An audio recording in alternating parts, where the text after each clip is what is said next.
ఇష్టం. అమ్మా గీత, చూసావా మన విజయ్ ఫోటో పేపర్లో పడిందమ్మా. ఆ రోజు విజయ్ లేకపోతే ఆ ప్రోగ్రాం అంత అద్భుతంగా జరిగేది కాదని రాశారు. వాళ్ళకి సరిగా రాయడం తెలియదు డాడీ. అతని అసలు అవతారం. అవునమ్మా, ఆ మహానుభావుని గురించి రాయటం వాళ్ళకి తెలియదు. నా కూతురు లాంటి తెలివైన పిల్లకి విజయ్ అర్థం కాలేదంటే డాడీ, ఏ అమ్మా, 20 ఏళ్లుగా నేను చేసిన పొరపాటు ఇంకా నువ్వు చేస్తూనే ఉన్నావన్నమాట. విజయ దొంగ దుర్మార్గుడు అని ఇంతకాలం నేను పొరపాటు పడ్డా. ఈ రోజు నేను ఇలా తిరగలుగుతున్నానంటే దానికి కారణం ఆ మహానుభావుడేనని నాకు తెలియదమ్మా. నా పేదరికాన్ని వెక్కిరించడం ఇష్టం లేక రహస్యంగా ఇన్నేళ్లు వైద్యం చేయించిన మహానుభావుడు విజయ్. నువ్వనేది? ప్రపంచంలో డబ్బు ఎందరికో ఉంటుంది, కానీ దాన్ని సద్వినియోగం చేసే ఆలోచన కొందరికే ఉంటుంది. ఐశ్వర్యానికి అందమైన పరమార్థం చూపించిన పుణ్యాత్ముడమ్మా విజయ్. గీత, గీత,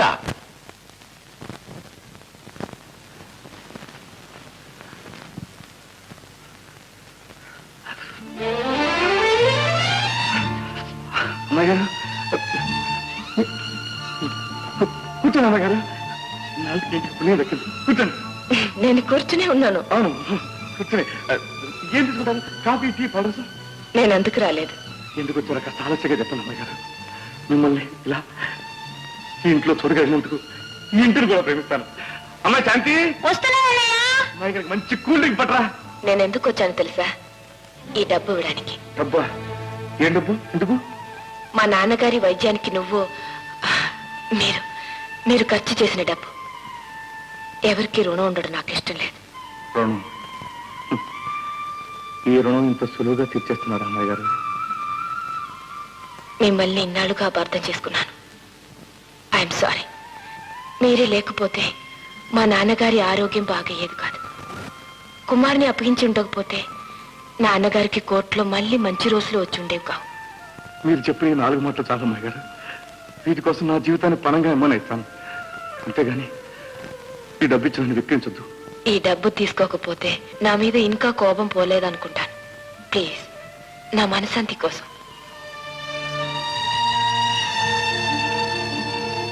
అమ్మాయి గారు, మనశ్శాంతిని ఇంత చౌకగా సంపాదించుకోవచ్చు అంటారా? అమ్మాయి గారు, అదే వీలైతే. అమ్మాయి గారు, అమ్మాయి గారు, ఏ అమ్మాయి గారు? అదా, అది నువ్వు ఇంకా కాలేజీ కాకుండా ఇంట్లో ఉన్నావే? ఓహో, తెలిసిందిలే. అయితే ఆ గీతాదేవి గారే మీ అమ్మాయి గారు అన్నమాట. ఏ గీత? అది నేనొచ్చే ముందు నువ్వెవరితో మాట్లాడుతున్నావు? అదా, అది అన్నయ్య, నీకు అబద్ధం చెప్పడం చేత కాదు, ఒప్పేసుకో. గీతాదేవి గారే అమ్మాయి గారు. నువ్వు నాకు మాట ఇవ్వాలి. కుమార్ అన్నయ్యకి చెప్పి వెంటనే పెళ్లికి ఏర్పాటు చేయాలి, అంతేగా? అలాగే. అమ్మాయి గారు ఎవరో ఎవ్వరికీ తెలియకూడదు. తెలిస్తే? అమ్మాయి గారు నన్ను అర్థం చేసుకోవడానికి నీళ్ళు పెట్టింది, నాకు మనసు ఇవ్వడానికి. శాంతి, చెప్తే నా మీద తొట్టే. చెప్పవా? చెప్పను, సరేనా?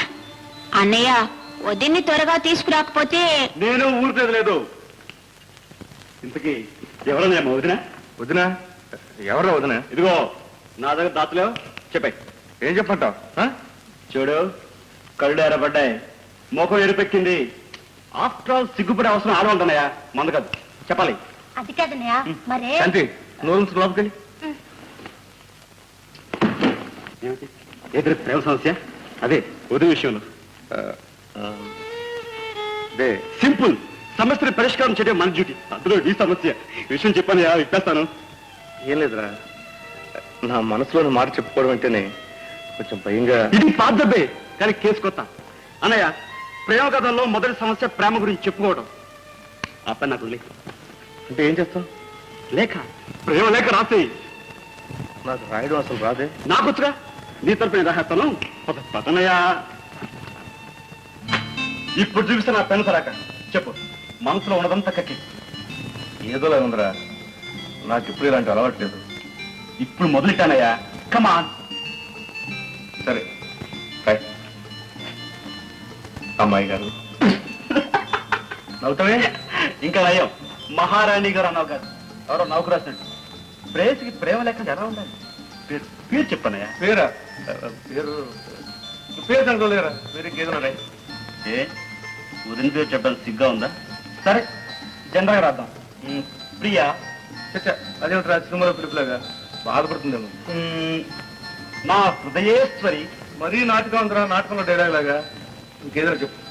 అయితే సింపుల్గా ప్రియమైన.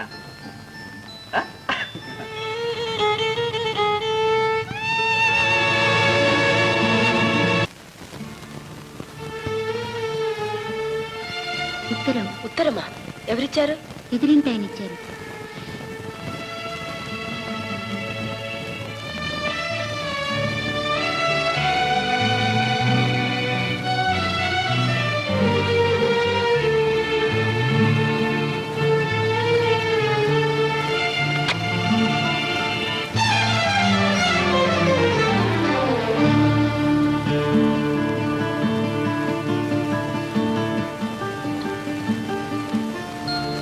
అదే రాత, సందేహం లేదు. అమ్మో, లాయర్ గారు కోర్టులో ఉపన్యాసాలే అనుకున్నాను. ప్రేమ లేఖలు కూడా రాయగలరన్నమాట. ఎదురుపడి చెప్పలేక కవిత్వం రాశారా? ఈ కేసులో దొరికిపోయారు.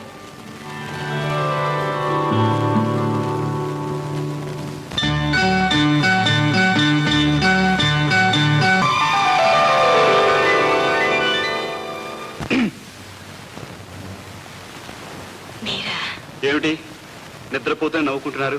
కళ్ళు కంటున్నారా? అబ్బే లేదండి. మీ నోరు అబద్ధం చెప్తున్నా, మీ అందమైన కళ్ళు నిజం చెప్తున్నాయి. అవును, కళ కంటున్నాను. ఏ కళలు కని వేసు కదా. అబ్బే నా ఉద్దేశం అది కాదు. సరే, ఇక్కడికి మీరు ఎందుకు వచ్చారు? నా వయసుకు కళ్ళు వచ్చాయి, మిమ్మల్ని చూసిపోదామని వచ్చాను. అదంతా ఎప్పుడో అర్థమైంది. ఎప్పుడునా? ఉమ్, అంటే అమ్మా గీత, డాడీ.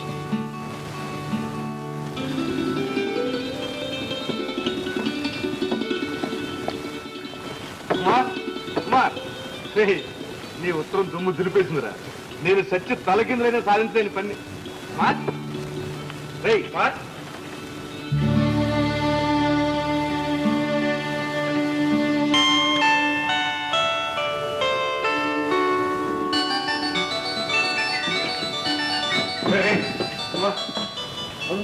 రాత్రి అడిగలేరా? రాత్రి ఏ రాత్రి? ఇక్కడ పడుకున్నాయి. రే రే పాటలు పోయికరా. రాత్రి నీకు అడిగొచ్చాను, నీ మంత్రం ఖాళీగా ఉంది. అదే పెద్ద కేసులు వచ్చిందనయ్యా. పాత్రం కలుసుకోవడానికి వెళ్ళాను. ఏం సంగతి? నువ్వు మంత్రం వేసారా? నీ ఉత్తరం అద్భుతం. అంటే ఆవిడ దారికి వచ్చేసింది అనమాట. పూర్తిగా కాదనుకో. ఆ ఉత్తరం తీసుకుని గుండెలు కత్తుకుని ముద్దు పెట్టుకుంది. ఆనందంగా. అంటే లైన్ క్లియర్ అనయా. ఇంకా డైరెక్ట్ తగ్గితే అప్పుడే కాదురా, అంత ఆనందాన్ని ఒక్కసారిగా ఇంత చిన్న గుండె తట్టుకోలేదు. సరే, ఆ సంగతి తర్వాత చూసుకుందాం. అనయా, అసలు ఆ మనిషి వాళ్ళు చెప్ప. చెప్తాను. అప్పుడే కాదు, వస్తాను. ఎక్కడికి? ఇన్నాళ్ళు నా కష్టాన్ని పంచుకున్న ఫ్రెండ్ ఒకన్నారు. ఈ ఆనందాన్ని పంచిపెట్టాను.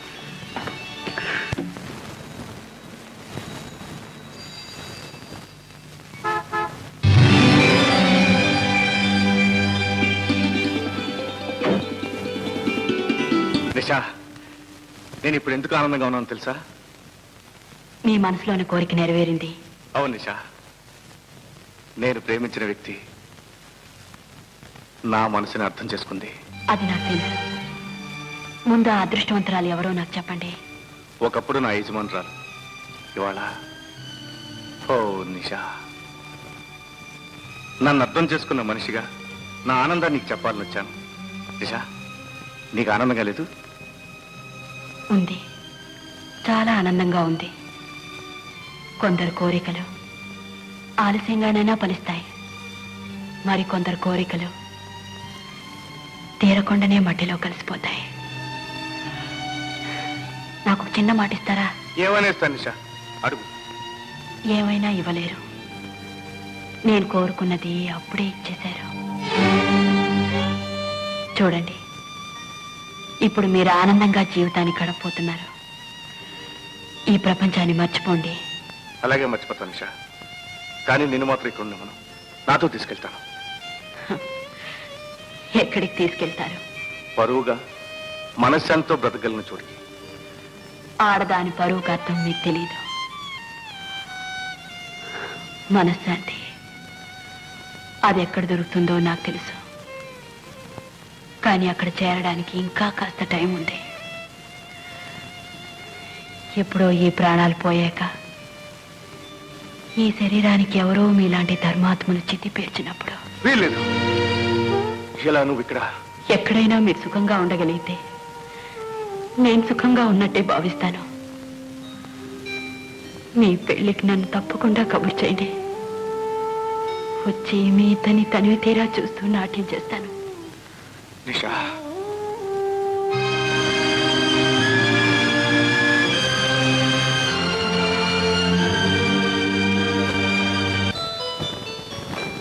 ఇదేనా ఇంకేవా? వండాలి. సరే సరే పెట్టుకుంటాను. అన్నయ్య, ఇవన్నీ తింటారమ్మా. పెళ్ళయ్యాక ఈ చిరిచేటోడు తినే భాగ్యం ఎలా ఉండదు కానీ అందుకని ఆ వంద ఉడుపులు అయితే. పో అన్నయ్య. అన్నయ్య, హాయ్ శేఖర్, మంచి దానికి వచ్చింది. పెళ్ళయ్యాక మా శాంతి చేతోడు తినరాపదు. ఈలోగా మంచి పట్టుబడడం రా. విజయ్ గారితో మాట్లాడాను. అలాగే మాట్లాడు. ఏంటి ఎలా ఉన్నావు? Anything wrong? మా నాన్నగారి పెళ్లి జరగడానికి అంగీకరించడం లేదు. ఏమైంది? పెళ్లి నిశ్చితంగా జరిగింది. ఎందుకు? కారణం విజయ్ గారండి. ఆయన మూలాన్ని ఈ పెళ్లి చెడిపోయింది. ఏమిటో నువ్వు అనేది? ఈ పెళ్లి జరగాలని రాత్రి బావులు తపస్సు చేసిన మా అన్నయ్య ఈ పెళ్లి పాడు చేస్తాడా? అవునండి. ఆయన నిషా అనే అమ్మాయి ఇంటికి వెడుతున్నట్లు మా నాన్నగారికి తెలిసింది. అలాంటి పాడలవాట్లున్న మనిషి చెల్లెల్ని తన కొడుకు చేసుకుని ఆయన పట్టుబట్టు కూర్చున్నాడు.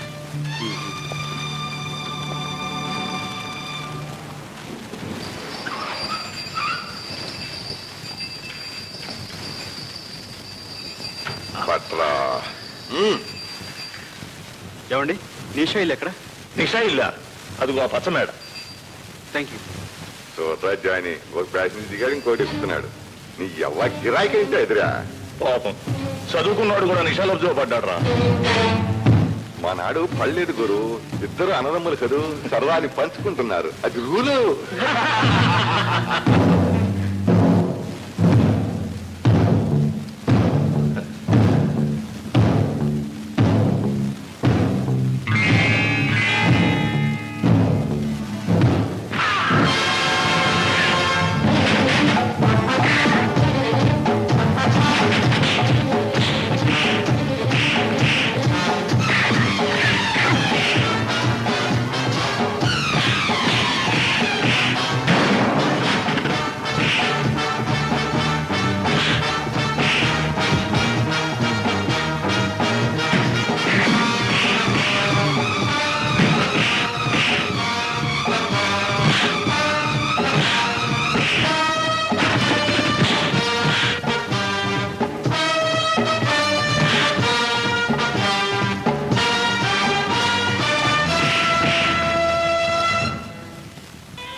ముందు చాకు తెరడం నేర్చుకో, ఆ తర్వాత దీన్ని వాడుతూ గాని. 4 నెలల రోజులు ప్రాక్టీస్ చేశాక నా కవరంపు ఇందా.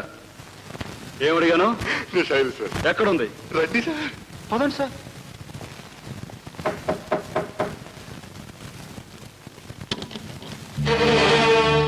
ఎవరు? నువ్వేనా నిషా? అవును. నేను విజయ్ తమ్ముడు. ఓ కుమార్, రండి లోపలికి వచ్చి కూర్చోండి. నేను కూర్చోడానికి రాలేదు. విజయాన్ని శాశ్వతంగా విడిచిపెట్టడానికి ఎంత డబ్బు కావాలి చెప్పు. ఆ బేరానికి వచ్చారా? ఎంత ఇస్తారు? 5,000, 10, 20, 50 ఎంతైనా సరే తెచ్చి నీకు కాళ్ళ దగ్గర కుమరిస్తా. మాట్లాడమే చాలా? ఇంకా కావాలా? ఇస్తే పుచ్చుకోవాలనే ఉందనుకోండి. కానీ చూడండి, విజయ్ ఫోటోని కూడా ఆ ధరకు నష్టపోనివ్వను. మీరు ఏకంగా మనిషినే బేరం చేయాలనుకుంటున్నారు. ఈ మాటలు కట్టిపెట్టు. నీ సంగతి నాకు బాగా తెలుసు. నువ్వేమిటో, నీ బతుకేమిటో. కుమార్ గారు, మీలాంటి పెద్ద మనుషులు ఈ గడప తొక్కి చెప్పే మాటలేవి. డబ్బుతో మనిషి సుఖాన్ని, అంతస్తుని, స్వేచ్ఛని అన్నిటినీ కొనవచ్చనే మీ నమ్మకం ఆత్మవంచన. డబ్బుకు తల వంచే అమాయకులు దుర్మార్గులు అనుకోవడం మీ అహంకారం. మమకారం కోసం, మంచితనం కోసం మాలోనూ ఆకలితో మాడి చచ్చిపోవడానికి సిద్ధపడే పేదవాళ్ళు ఉన్నారు. డబ్బు ఎర చూపించి మా స్వేచ్ఛని బేరం చేయాలని చూడకండి. నాకు తెలుసు మీకు విజయ సుఖం కావాలి. మీకు తెలియని నిజం మరొకటుంది. విజయ సుఖం నాకు కావాలి. ఇక ముందెప్పుడు ఈ ఇంటి తలుపులు విజయ్ కోసం తెరుచుకో. అంతేగా మీకు కావాల్సింది. వెళ్ళండి. మా చెల్లెలి జీవితం నిలబెట్టడం కోసం ఇక్కడికి రావాల్సి వచ్చింది. విజయ్ని ప్రేమించే వ్యక్తులుగా ఇద్దరం ఘర్షణ పడ్డాం, కానీ నువ్వే గెలిచావు. I'm sorry. వస్తా.